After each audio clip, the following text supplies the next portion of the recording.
You're laughing about? You know what they're laughing at. I'm laughing at Chuck. Shaq know what they're laughing at.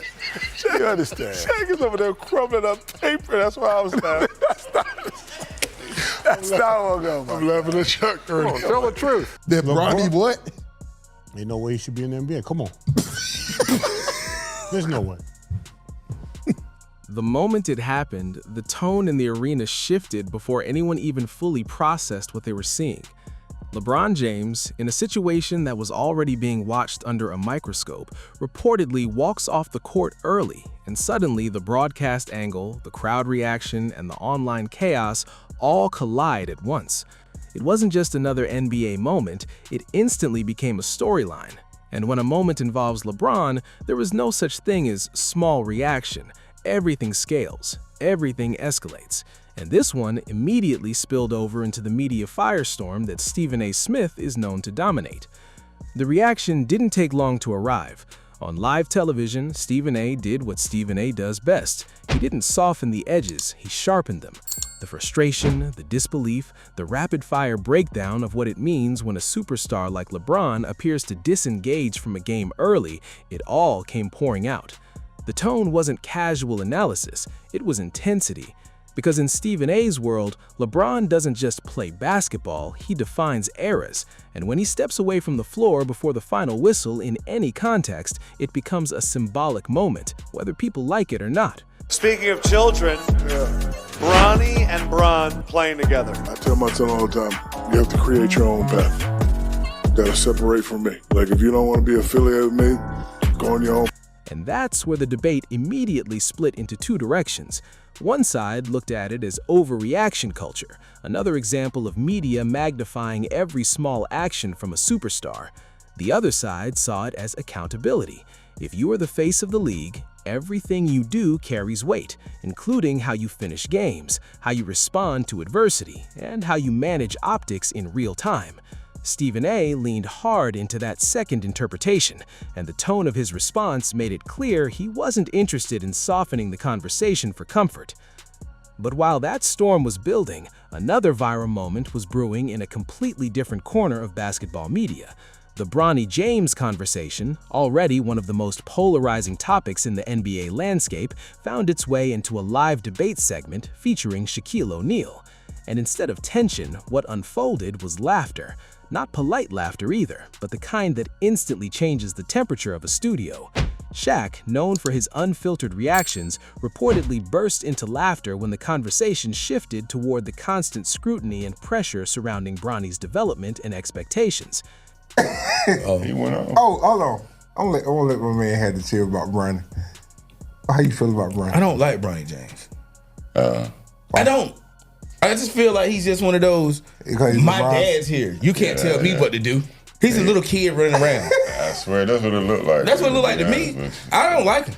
That contrast is what made the entire situation explode online.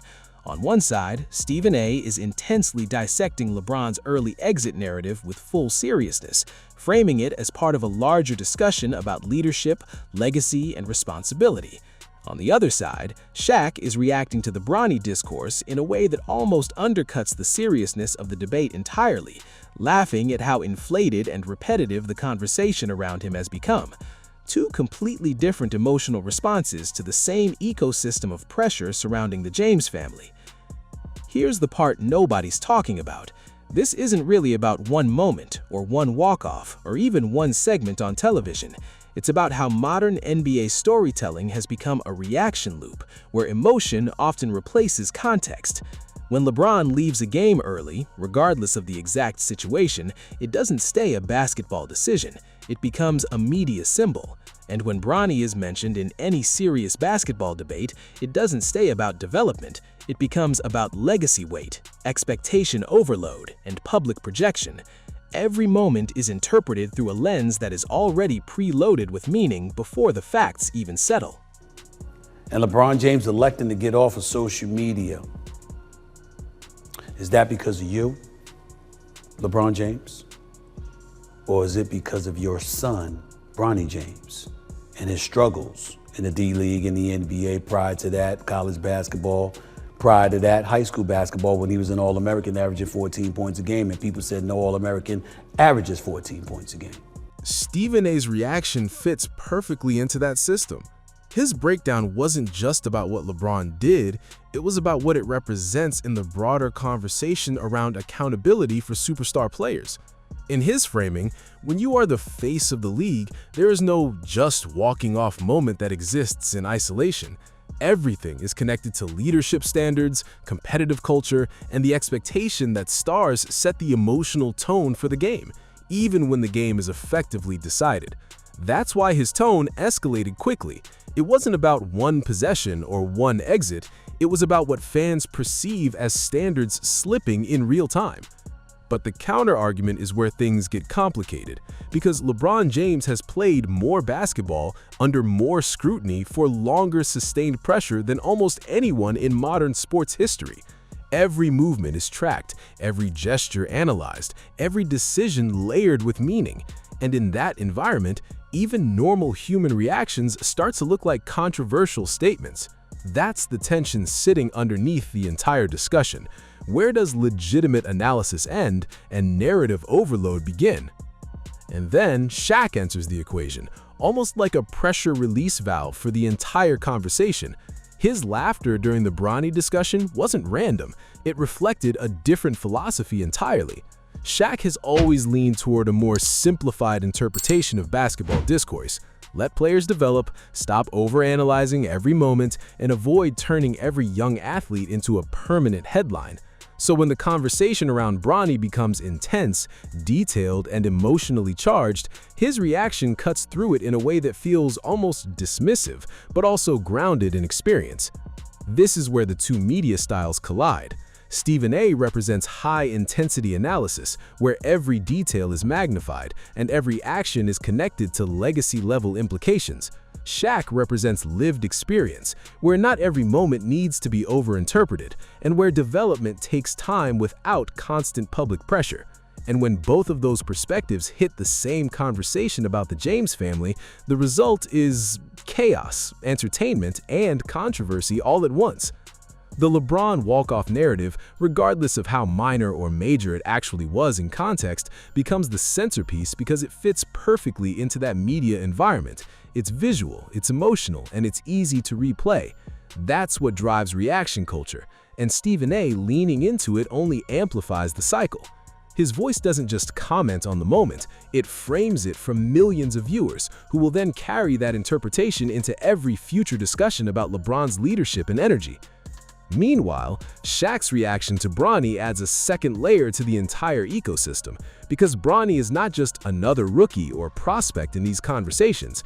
He is constantly attached to a legacy narrative that he did not create, but now has to navigate.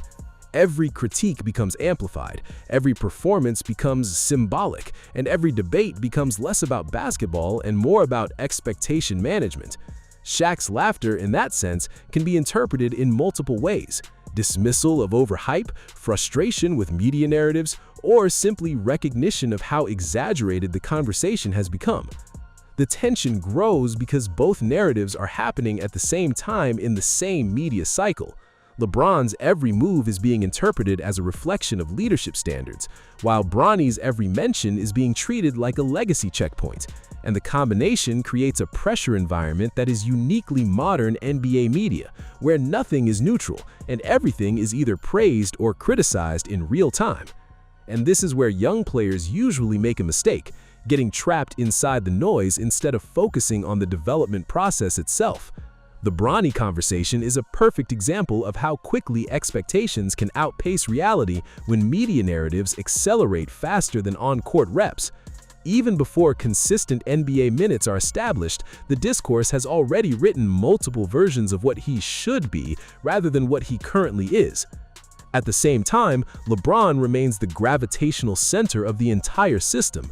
Whether he is playing, resting, walking off early, or sitting on the bench, his presence dictates the tone of the conversation.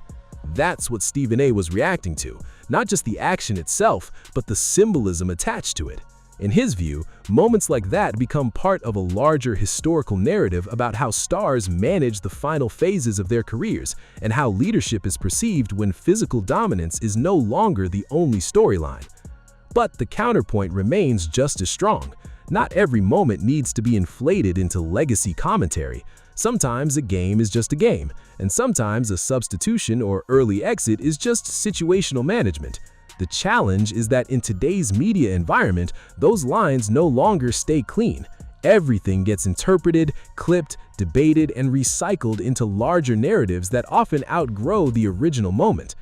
And that's why this entire situation has legs beyond a single night or a single debate segment, because what we are really watching is a collision between three forces: superstar legacy management, media interpretation intensity, and generational expectation pressure. LeBron sits at the center of one, Bronny sits at the center of another, and Stephen A. and Shaq represent two completely different ways of processing the same information. In the end, the real question isn't whether LeBron walking off early was justified or whether Shaq was right to laugh at the Bronny debate. The real question is, what kind of NBA conversation culture are we building? One where every moment becomes a crisis, or one where context still matters more than reaction? And as long as those two philosophies keep clashing on live television, this cycle isn't slowing down. Because in today's NBA media landscape, the game doesn't end when the buzzer sounds. It ends when the next debate begins. And this one is already far from over.